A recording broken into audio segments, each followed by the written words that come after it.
Daming ipis. Ito lang po yung nilagay ko. From TikTok. Hi mga friends, mga kasari. Nandito ako sa loob ng bahay. Medyo magwawalis-walis tayo ngayon.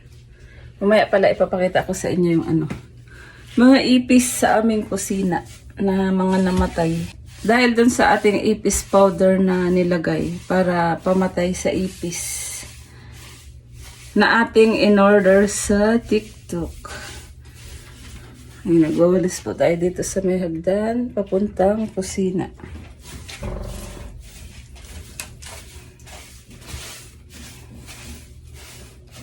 Or doon muna tayo sa kusina natin para makita niyo yung ating mga ipis na namatay. Ayan, nandito na tayo sa aming kusina. At ayan yung mga ipis, oh. Napakarami. Buksan muna natin yung ilaw natin para maliwanag.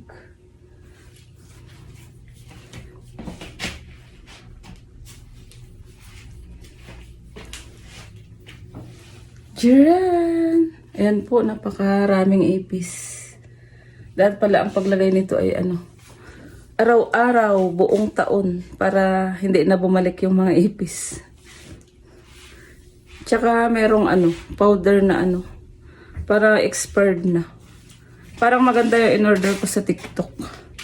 Parang bagong gawa siya. Talagang mabango yung amoy niya. Para amoy chicheria. Siguro nagustuhan ng mga ipis. Pinagkakain nila.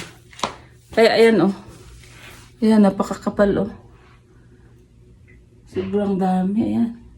Naglagay po uli ako ngayon para talagang mawala yung mga ipis.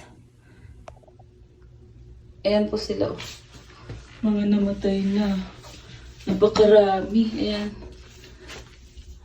Magwawalis nga ako ngayon. Babawasan natin yung mga kalat na ipis na namatay. Araw-araw na yan may ganyan. Kasi naglagay pa ako ng Ayan, maraming kalat dito. Ngayon lang uli ako lilinis. Ayan, puro ipis. Marami tayo dito ang kalat. Ayan marami pa rin ipis dyan Diyan, maraming mga namatayan dyan. Saka ko nalilinisin para minsanan ang ating paglinis. Yan dami. Hanggang sa itaas yan. Marami nakatira ipis dyan. Sa mga sulok-sulok dyan. Kaaraw-arawin ko ang paglalagay niya. Ayan pwede na tayo sinangag na ipis. Ayan.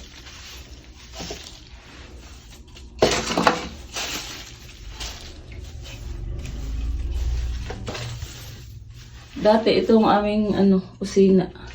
Merong cabinet dito. Nasira dahil nga sa mga ipis. Tapos yung aming platuhan ayan. Binabahayan ng ipis. Maraming mga tai-tai ng ipis Kaya kada kain namin ay hugas. Ayan, at pagkarami ipis. Maliliit. Dami. Ayan po, ganyan sila kaliliit Ayan.